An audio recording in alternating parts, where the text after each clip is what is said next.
Sí, los que se acuerdan o les he visto las últimas clases, hemos visto, empezamos con esta, como ven ahí, que es como la 3 de 3, pero vimos lo que es el tema de la humanidad y el pecado, que es como prácticamente la doctrina del pecado, cómo empezó, cómo afecta cada aspecto de nuestra vida. Y la clase pasada que vimos, hace un montón, vimos los que son los efectos del pecado. Bueno, en efecto del pecado vimos los efectos en relación con Dios, en relación con nuestro prójimo, en relación con uno mismo, en relación con el orden creado, con el tiempo. Vimos lo que es el pecado imperdonable y sacamos un buen tiempo para ver lo que es la libertad humana. Y en esas agregué un apartado de la libertarianismo suave. Entonces ahí quedamos la última clase. Y hoy nos toca lo que son los debates actuales. ¿A qué me refiero con eso? Bueno, como los que vieron en la descripción, cualquier cosa, cualquier consulta, yo le pongo cariño a la descripción de estos videos aquí en estas transmisiones. Pues, si acaso pueden checarla. Los temas antropológicos, dice el libro. Recuerden que esta serie, que es de doctrina cristiana, es más como un club de lectura. Porque literalmente estoy diciendo todo lo que dice el libro, a diferencia de lo que es el problema del mal, que es más o menos le agrego unas cosas mías, o por lo menos le cambio el lenguaje un poco. Entonces dice que los temas antropológicos son fundamentalmente en los debates actuales entre cristianos y no cristianos, y no es posible predecir la relación precisa que en el futuro surgirá entre el concepto cristiano del hombre y las interpretaciones científicas, psicológicas y sociológicas contemporáneas. Aquí examinamos brevemente varios enfoques moderadamente actuales. El primero que vamos a ver es de la nueva era. Como dato curioso, nunca entendí qué era la nueva era. Quizás cuando ustedes vean esto entiendan menos, porque no es como una estructura organizada la nueva era. Pero vamos a ver un poco sobre su historia y cosas así que tienen que ver. Como dice el movimiento de la nueva era, y más adelante voy a decir MNE o nueva era nada más, es una red extensamente dispersa y libremente estructurada de organizaciones e individuos vinculados por una serie de valores comunes y una visión común de una nueva era venidera de paz mundial e iluminación que le llaman la era de Acuario.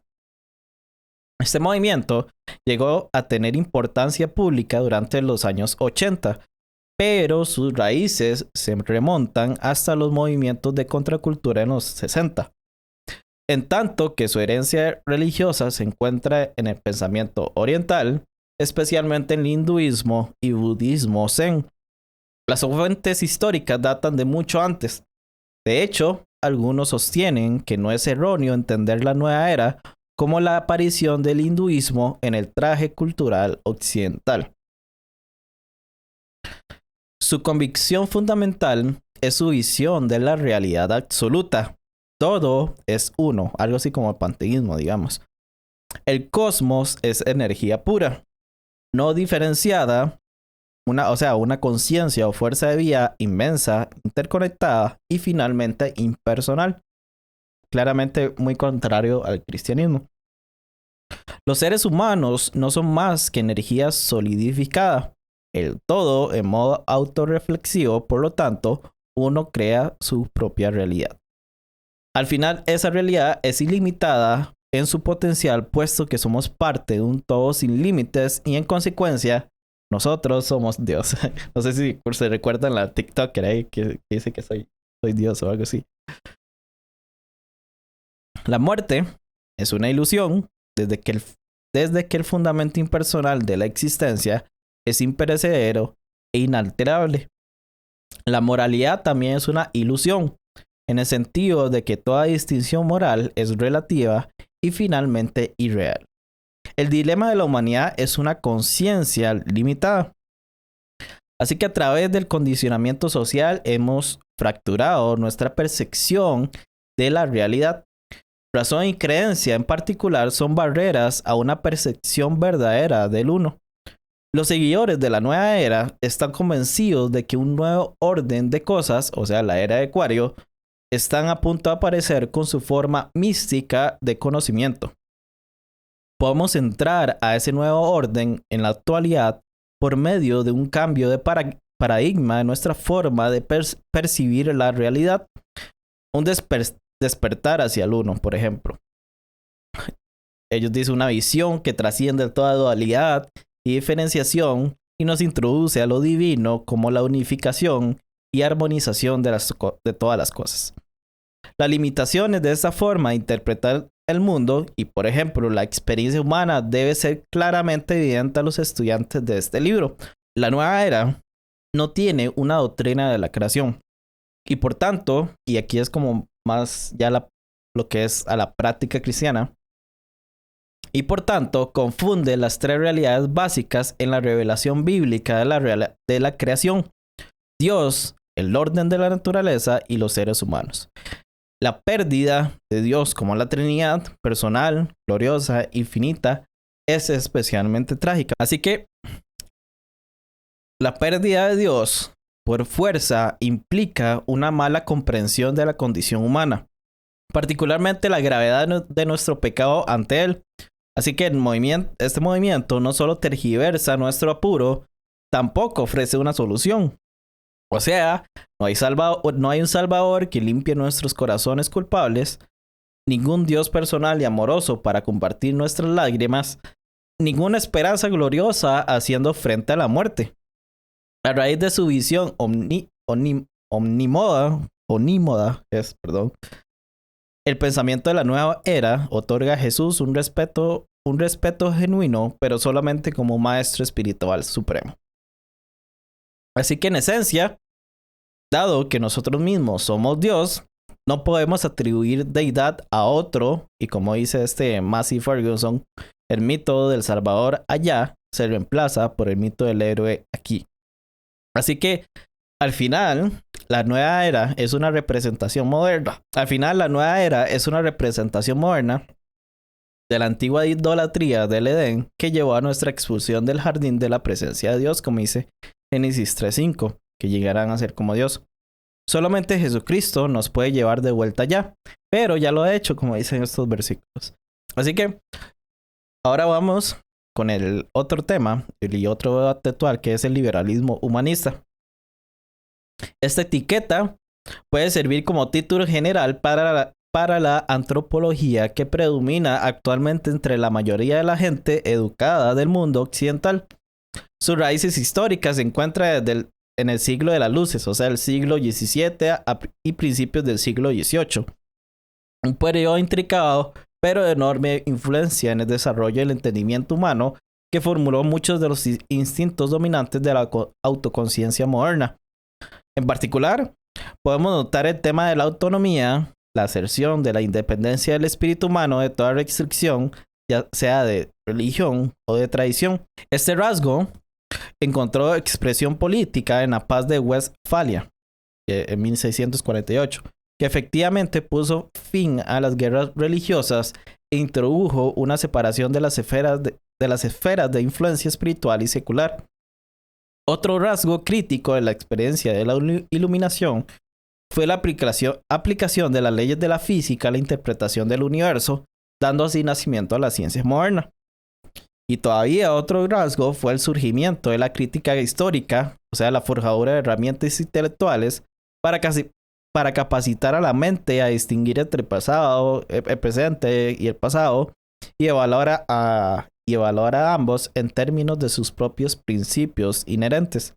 Por ejemplo, Descartes, Newton, Hume, Voltaire, Rousseau, Gibbon, Lessing, Jefferson expresaron una variedad de terrenos y esta mutación extraordinaria en el pensamiento humano. De ahí surgió el individuo moderno de la post-iluminación, curioso en cuanto al mundo, confiado en sus propias opiniones, escéptico del ortodoxo, generalmente rebelde contra la autoridad, orgulloso de su humanidad, consciente de ser distinto de la naturaleza, seguro de sí mismo en cuanto a su propia capacidad intelectual para comprender y aprovechar la naturaleza, y completamente menos dependiente de un Dios omnipotente. Así que durante el siglo XIX, esta perspectiva autónoma encontró expresión adicional en la exploración de la mente inconsciente de Freud y el despertar al significado de fuerzas sociales como la de Marx.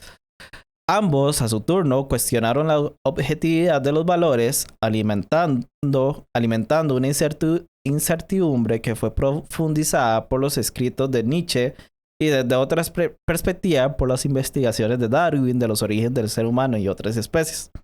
Así que el instinto actual, liberal humanista, que está en clara continuidad de estos puntos de vista de la Edad de las Luces, puede ser brevemente caracterizado como lo siguiente. Primero, que es secular.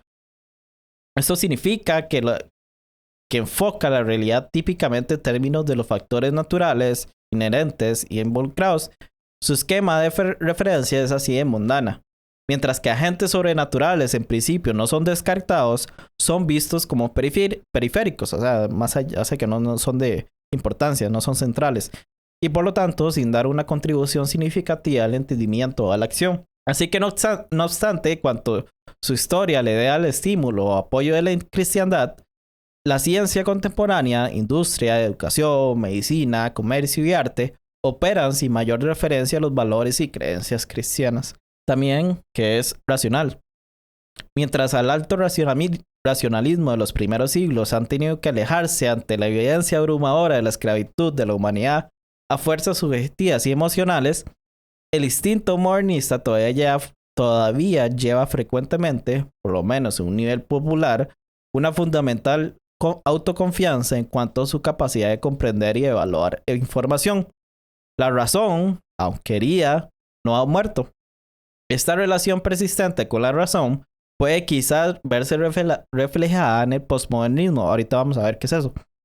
Que mientras lanza un ataque frontal mayor al mal uso de la razón, sin embargo emplea un debate sofisticado y racional para enfrentar su caso. La otra característica es que es científico. La mente moderna siempre queda profundamente impresionada por la habilidad del método científico de decirnos cómo son las cosas en realidad y de producir respuestas. El hecho de que algunos hayan dejado de hacer ese tipo de afirmación para la ciencia parece valer menos que los recientes avances asombrosos de la tecnología y las proyecciones de aún más grandes transformaciones que nos esperan en el futuro. La otra sería que es liberal. El instinto de la iluminación de quitar toda frontera sigue impactando la conciencia moderna profundamente. Existe hoy en día una apertura de principios a lo nuevo y a lo que no ha sido explorado previamente. En toda esfera, no solamente en las artes, hay una falta de voluntad de aceptar restricciones de cualquier tipo. Todo camino debe ser probado y toda perspectiva abrazada. Y creo que, faltan 3. Es individualista. Vamos a ahondar más adelante en esto. Aquí simplemente notamos que el quebrantamiento paulatino de las instituciones tradicionales del orden antiguo de familia, iglesia y gobierno han zambullido a la persona moderna en nuevas aguas desconocidas de aislamiento extremo.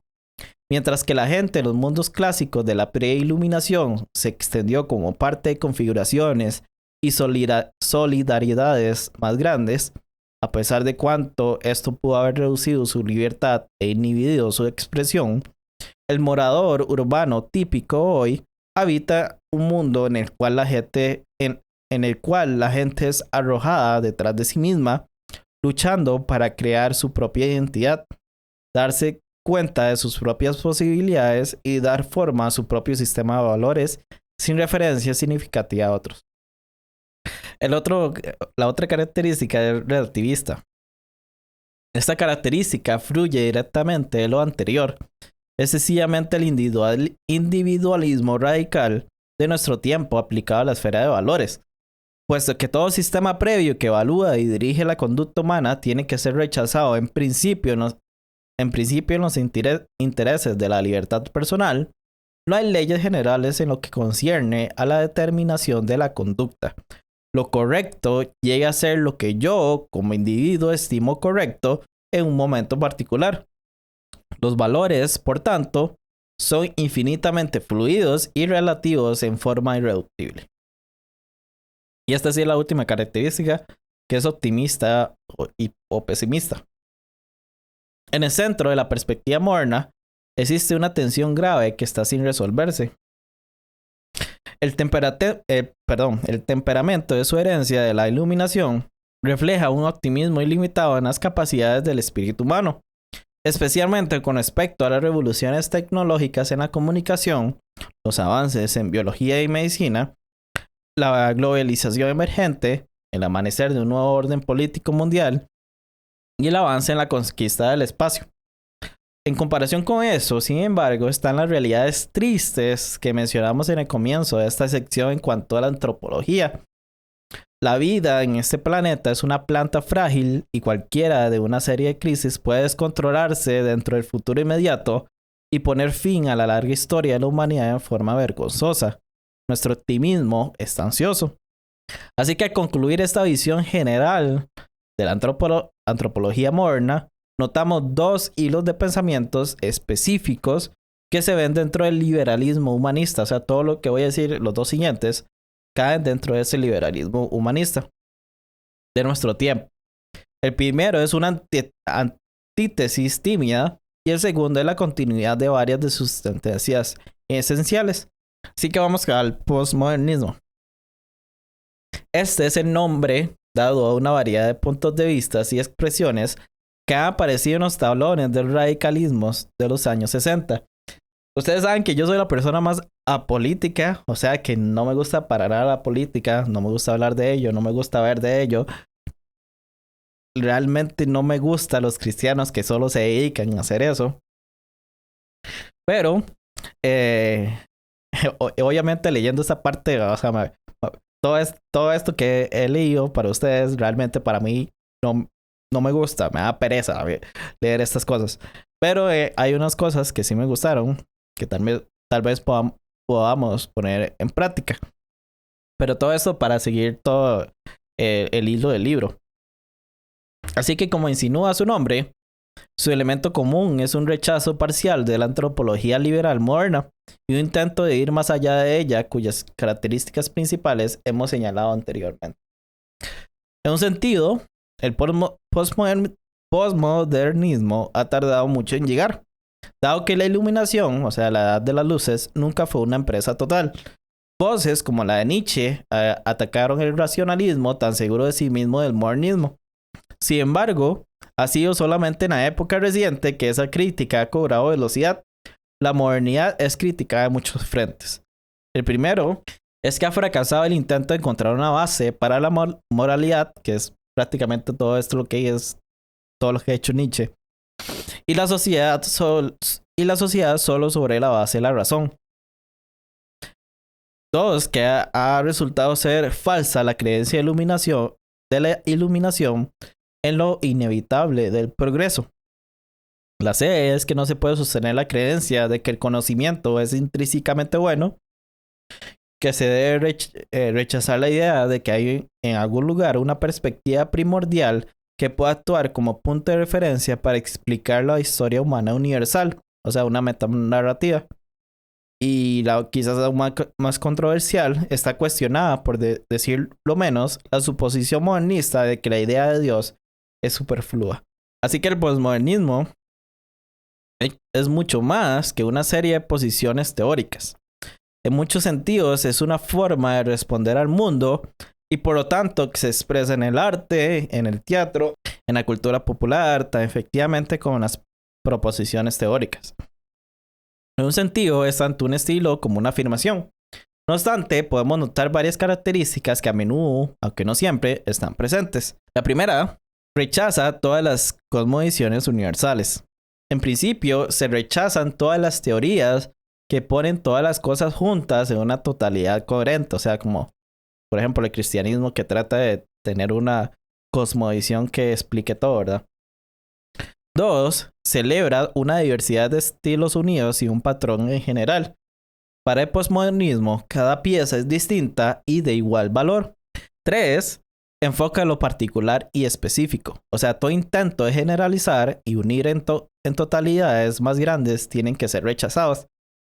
Antes que la sustancia, lo crítico es el estilo. 4. Privilegia la experiencia personal e inmediata.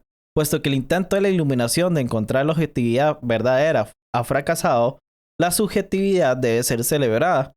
Lo que yo siento y experimento en este momento es primario, todo lo demás es secundario. 5. Está sumamente consciente de los peligros de la racionalización y la manipulación del conocimiento. Está alerta a los juegos de poder jugados por las élites privilegiadas en nombre de ideologías e explicaciones. O sea, eso sonó como muy ese típico que cree en teorías conspirativas, que las élites, cosas así, que están manejando todo, pero en realidad, o sea, sí hay, en cierto sentido, hay gente que tiene bastante poder y ellos se lucran de ellos, digamos. 6. Se eleva el sentido de ironía. De que desde que estamos atrapados nosotros mismos y con otros que, como nosotros, juegan los juegos de poder en todo nivel de la vida, cualquier ideología con sentido es imposible. El significado final está muerto y nos quedamos solo con la ironía como base de la vida. No todo posmodernista se adhería a todas estas doctrinas, o sea, todas estas 6. Muchas personas viven según estos instintos sin haber escuchado el término. Así que representa, de alguna manera, una expresión antropológica cada vez mayor y significativa. Como un relato de la realidad, las limitaciones del postmodernismo son obvias desde la perspectiva de la fe cristiana. Y estas es como unas cosas que a mí me gustaron saber. Sin embargo, hay puntos de coincidencia con los instintos bíblicos. Primero, la crítica a la razón, en su afirmación pretenciosa de proporcionar una posición de ventaja totalmente objetiva, coincide con el punto de vista cristiano de que el pecado ha afectado toda área de la existencia humana, sin excluir la razón. La verdad primordial de la vida se encuentra, como claramente afirma la Biblia, en un contexto de arrepentimiento personal, compromiso y fe, y no en una razón imparcial. Además, este movimiento sirve para hacer recordar que mientras nuestra responsabilidad de poner en claro y defender la fe cristiana sigue en pie, la apologética final, como notamos anteriormente, no se encuentra en la solidez de los argumentos o en el ordenamiento de la evidencia, sino en la integración de las verdades de nuestra fe en un estilo de vida y comunidad que abraza toda nuestra experiencia humana. O sea, da más enfoque a lo que nosotros expresamos nuestra fe, cómo es nuestro estilo de vida, que lo que nosotros decimos de nuestra fe. Así que de modo similar, voy a decir algo que no está en la diapositiva, pero debería estar. Dice que de modo similar, el rechazo del postmodernismo a la creencia modernista de lo inevitable del progreso resuena con lo que nos hace recordar la Biblia. O sea que solo en dependencia de Dios y su gracia podemos progresar a la libertad verdadera y la satisfacción. Así que, en una forma... es que no lo pasé hace rato, man, con razón. Sí está ahí. Sorry. Así que, en una forma, el posmodernismo también representa una oportunidad para el evangelio cristiano, y esto en varios puntos. El desconsuelo de su individualismo ineludible crea una nostalgia inevitable para experimentar la vida en comunidad. En la iglesia, como una comunidad amorosa unida en el Cristo vivo y su espíritu, existe una alternativa maravillosamente atractiva a este aislamiento escalofriante. O sea, de nuevo, la preocupación del postmodernismo de abrazar la diversidad y su compromiso con perspectivas globales crea una relevancia significante para la comunidad cristiana internacional que está extendida en todo el mundo e incluye toda nación y cultura. Las iglesias locales, que abrazan la diversidad con coraje, no como una amenaza, sino como un regalo, pueden descubrir receptividad en la gente que está impactada por el espíritu postmoderno. Finalmente, la desautorización del postmodernismo de la metanarrativa desafía al cristiano a presentar el Evangelio de Cristo en toda su envergadura como la historia, centrada en Jesucristo, en que nuestra experiencia individual es convalidada, nuestra soledad superada, nuestra culpabilidad mitigada, nuestro medio ambiente afirmado, nuestras responsabilidades sociales hechas válidas, nuestra realidad histórica asegurada, nuestra nuestra imaginación y nuestras vidas liberadas para un nuevo propósito eterno. Con eso terminamos lo que es el posmodernismo. Recuerde que esto es parte del cual ya se me olvidó el nombre. Del liberalismo humanista. Ahora sigue, que es también del liberalismo humanista, que es el individualismo del mercado libre. Como hemos visto, una de las marcas principales de la perspectiva moderna es su individualismo. Las autoridades antiguas son arrasadas, el individuo se decide por sí mismo. Las acciones son correctas no solamente porque otros sostienen que es así, sino porque nosotros mismos estimamos que es de ese modo. En el posmodernismo, como vimos, se llama este individualismo a sus límites. Estamos encarcelados dentro de nuestra perspectiva personal y todos nuestros juicios son inevitablemente torcidos. La realidad al final es mi realidad, la realidad que yo creo para mí mismo. Este individualismo profundamente arraigado se refleja hoy en día también en la esfera de la economía. Y de nuevo, este es un tema que es como Z de la economía también. Pero de nuevo, más adelante hay como unas cosas que podemos practicar en la vida cristiana y que son buenas. La revolución en comunicaciones originadas por la invención de la computadora personal y sus accesorios tecnológicos han transformado la imagen de la actividad económica inicialmente en Occidente, pero cada vez más como un fenómeno global. El gran tema unificador al concluir el siglo XX fue el triunfo del individuo, dicen Naisbitt y Arburdene. Se llama así, creo. Y lo ven expresado en particular en la nueva tecnología que permite al individuo llegar a ser un empresario personal, capaz de participar en el mercado global. El nuevo globalismo que ha sido engendrado por la Internet tiene posibilidades enormemente significativas a nivel de intercambio de información y el desarrollo de redes de amistades y entendimiento mutuo que atraviesan separaciones políticas y culturales.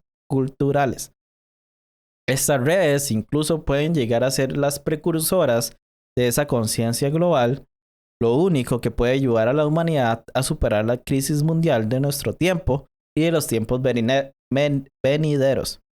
Hay, sin embargo, la posibilidad, ya notadas por varios observadores, de que el resultado primario de la tecnología de la computadora sea el establecimiento de la economía con la lente fundamental a través de la cual se considera la realidad.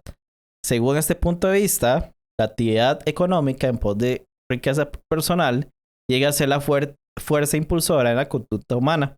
Si van notando, o si han visto ustedes, en Facebook demasiado, hay muchos cristianos que son de ultraderecha que de alguna manera quieren, o sea, como que no solo son de ultraderecha por ser pro vida, sino también que es como que les gusta demasiado todo lo que son como la economía y derecha y todo contra el comunismo y todas esas cosas. O sea, es como todo lo que voy a decir es como un hachazo a ellos. ¿Dónde quedé? Voy a leerlo de nuevo porque no, me quedé pegado. Según este punto de vista, la actividad económica en pos de riqueza personal llega a ser la fuerza impulsora en la conducta humana y las consideraciones del mercado anulan cualquier otra consideración. Esto no significa que no se dé importancia a los valores menos tangibles como la belleza, la justicia o la fe. Sin embargo, se argumenta que la economía, como la realidad más inmediata y accesible, hace que las otras actividades sean posibles. O sea, al final, somos seres económicos y nuestro bien absoluto es el bienestar económico. Sin ello, todo otro bien deja de ser alcanzable. Esos que, no sé, que pelean por toda la batalla cultural. Pero bueno. Además, la forma de vida económica que promueve la maximización de esta meta es la economía del libre mercado, que ha sido característica con algunas modificaciones de las naciones occidentales en buena parte de los últimos 100 años. Es imprescindible, por lo tanto, que las barreras restrictivas al comercio libre y al flujo de interacción de la actividad económica sean eliminadas, que caigan y que los individuos sean libres para hacer su jugada desarrollar su inversión, comercializar su producto y con optimismo hacer su fortuna. Es simplemente la propiedad privada, o sea, es simplemente ganarse la vida lo que está diciendo aquí. Así que claramente, ningún cristiano debe titubear frente al elogio de la expansión importante de la oportunidad personal que todo esto representa. Y muchos cristianos se toman a pecho esto, ¿verdad? Además, si el desarrollo de la economía internacional nos lleva a mejores relaciones entre pueblos y adicionalmente promueve la expansión de la fuente de recursos en toda la comunidad internacional, entonces no debemos admitir de mala gana eso. Existen, sin embargo, algunas preguntas que debemos plantear desde un punto de vista cristiano. Primero, la economía es tremendamente importante, pero no es de suma importancia. La esperanza de que la economía haga frente y supere los problemas críticos de nuestro tiempo es un camino hacia la desilusión. No es distinto a la falacia de la iluminación al imaginar que la razón o la educación universal tendría un efecto benigno similar. 2. La suposición de que el libre flujo de la actividad económica a través de la economía global sea el garante de la prosperidad muestra una fe infundada e ingenua en la operación de la economía. Estamos entrando en aguas desconocidas en cuanto concierne a estos progresos. Históricamente, a menudo los mercados financieros y el comercio internacional han actuado en formas imprevisibles y aún desastrosas. 3. La actividad económica, como toda actividad humana, es la función de seres humanos que hacen elecciones morales y en quienes existe la posibilidad probada que la Biblia identifica como el corazón pecaminoso de actuar a partir de motivaciones puramente egoístas.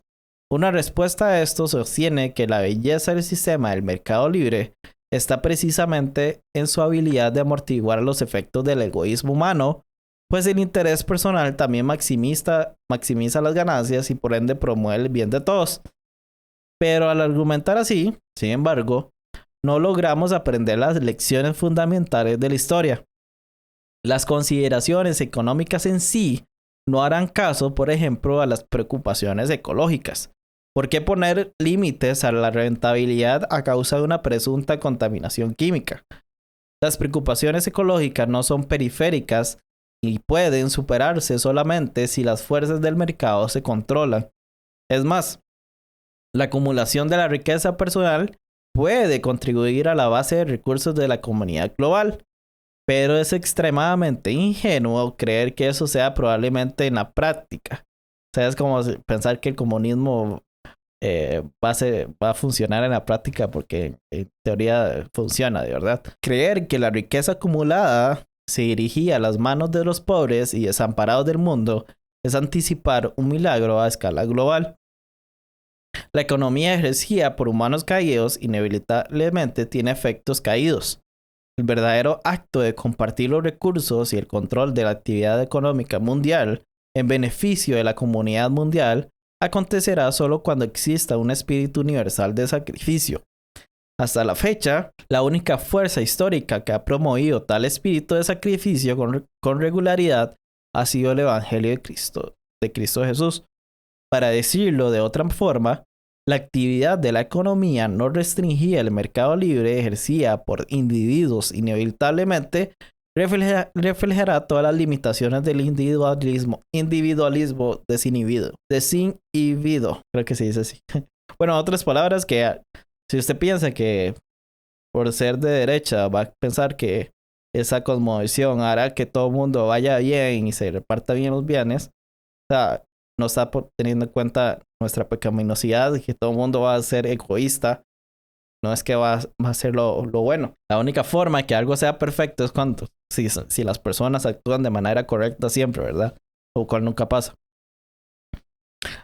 Sin embargo, no somos individuos independientes, somos miembros de la familia humana que necesitamos de otros para lograr nuestra plenitud.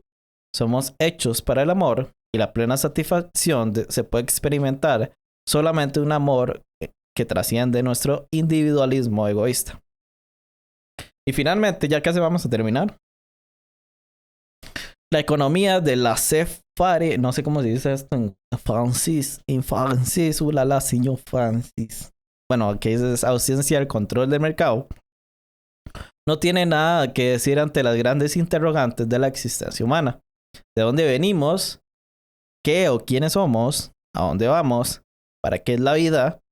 Frente a estas preguntas, la economía está callada. Pero estas interrogantes no pueden ser dejadas de lado. No importa cuán profundamente cubiertas están en distintos periodos de la vida de individuos y sociedades, tarde o temprano se abren paso a la superficie una vez más. Las únicas respuestas que satisfacen plenamente esto se encuentran en la revelación del creador, del Dios creador redentor de la Biblia. Así que, en resumen, ya terminando, y este es el resumen de toda la doctrina del pecado que hemos visto. Las escrituras enseñan dos cosas fundamentales acerca de la humanidad. Primero, somos criaturas de Dios, hechas a su imagen. Ni un accidente cósmico ni una cifra burocrática. El ser humano estuvo alguna vez resplandeciente ante su hacedor. Segundo, somos pecadores, estamos caídos separados de Dios y su destino para nosotros, y vivimos en rebelión implícita y explícita contra Él. Pascal, de hecho, combinó estas verdades cuando habló de la humanidad como monarca destronado, ahí la imagen de referencia.